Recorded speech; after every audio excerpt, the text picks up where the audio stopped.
Morning folks, so we're looking here at 2016 question B, and this is going to be an animated question that I made a couple of years ago. So it's based on this sculpture of Brendan the navigator and his boat, okay? And they give us the elevation and plan, and the first thing they tell us then after that is that in the plan the curves BCD and BAD are arcs of radius 90. So what they're on about there is you can draw this line BD in plan because you have the width from elevation.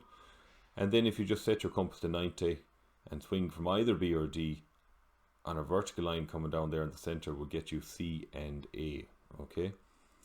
So the next thing it tells us is the model is generated by initially revolving the profile ABC about the axis AC 360 degrees. So look at your 3D model over here. So we have this profile ABC and it's revolved on this axis there AC. That's how it was created, and then this chunk was taken out of it, E, F, G, H. Okay, and we can see this in elevation. Now, how do you get E and G? You just come up 40 and draw a line across where it cuts your construction circle would get you E and G. Okay, part A, draw the given elevation. There should be absolutely no problem drawing that. It's clear as day there for you. Part B, draw the arcs BCD and BAD. Well, I went over that a moment ago, how to do that. Okay, and then C, using the vertical sections or any other method, draw the inner curve of the plan as shown. So you'll be able to draw that outer arc, but this inside black freehand curve, we need to figure that out, and we're going to use vertical sections. By the way, just while we have the 3D sketch opened there, that's the axis that spins on AC. In these types of questions, when I take a vertical section, I take it perpendicularly to that axis. So let's have a look here at the animated PowerPoint, and we'll just hit roll there from the current slide. So elevation and plan, we said straightforward. How do you draw the arcs? You have the width, you set your to 90 and draw an arc there. You'll cut the line coming down, okay? And you'll be able to draw in that line, that arc, and this arc on the bottom. Now part of these will be heavy later on, part of them are just for construction, but we'll worry about that in a moment. So you can drop down these 2 points, and they come from the line that goes across there, 40 mil above your center line, okay? And you can put in 2 heavy black lines there. Now after this, you can see the first vertical section coming in there, okay? And it's cutting the most outer edge of this object as it would have been before the chunk was taken out of it, okay? So it hits it here and here, but we can just bring up one line because it's symmetrical. And we can set our compass to this, and we can swing down, and it'll cut the black arc in 2 spots. Now those are 2 points we want, so we can drop them back down, and then they're on the vertical section as like so.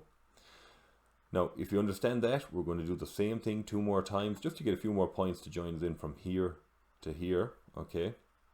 So another vertical section, bring it up to the widest point, swing an arc, it hits the black arc there on 2 points, bring them down, that's 2 more points. Do that 1 more time and get 2 more points there.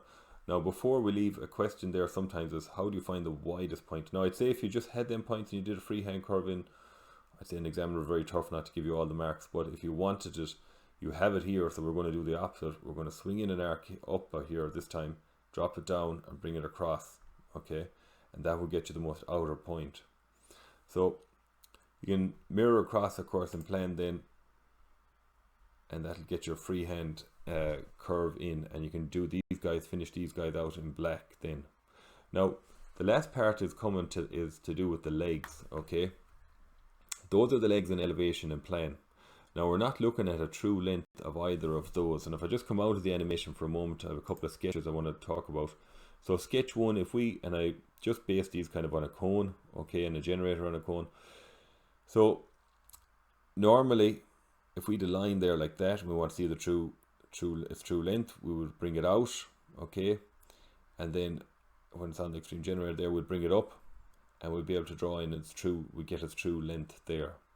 Now this question, the way it's it is kind of like based on a cone as well, but the cone is flipped up on a side like in sketch 2, but it's the same thing. Revolve around your line, drop it down, and we get a true length here. So let's go back into our animation and have a look at this. I'll just speed through this bit, what we already showed. So this time, taking a line out, put our compass up here, and we're going to swing up this leg and drop it down into plane so we can get its true length. Okay, there's its true length. Now by getting the true length, you've actually got, whereas if that leg was up level here, you'd have found the exact point where the leg touches the hull. Okay, and we can just bring that across like so, and when it comes across there like that, that is getting you the exact point on the legs where the leg goes into the boat. And just have a look at one more sketch before we finish up. The reason that's working is, on a normal cone, if we had a point on it and it was a point was revolving around that cone on a horizontal plane, it would be the same distance off the ground, off the line, XY line, off the ground the whole time. And the same thing is true, just because the cone is flipped the other way, the same point can come across. Okay, and that'll work. So I hope you found that useful, folks. Some of them questions can look very easy to start off with, but then sometimes it gets a bit more trickier with the vertical sections. But if you practice it, folks, you should be well able to do it. Okay, so I hope you found that useful, folks. More videos to come. Stay safe and take care.